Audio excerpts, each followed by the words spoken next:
A frequently asked question is, how is coronavirus spread? And it's spread just like any other viral respiratory infection, and that's through droplet transmission.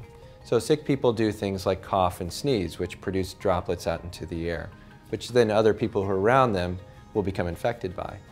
The second path is through contamination of surfaces. So if somebody coughs or sneezes, the droplets land on the surface, other people will touch the surface and then touch their face and become infected. People then ask, so what is my risk of getting really bad disease? So a good way to look at this is the data that's come out of China, which has the highest amount of cases in the world.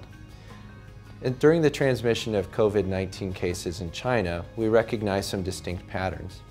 The majority of people that had coronavirus had very mild disease. 80% of them had really no serious symptoms. About 15% had severe disease, so those are things that would require you to go to the hospital, to get IV fluids, maybe have to stay in the hospital for a couple of days. About 5% ended up in the ICU, maybe on a ventilator or needing other sort of assistance devices. The remaining 2% is your case fatality rate. Now that number is really unknown right now though. And the reason for that is we don't have a really good idea on how many of those mild cases were out there, where people didn't come to the hospital because they weren't sick enough, and so they never got tested, and so they aren't counted in the case count. So we believe that that fatality rate is really going to be much lower than the 2% that it is right now.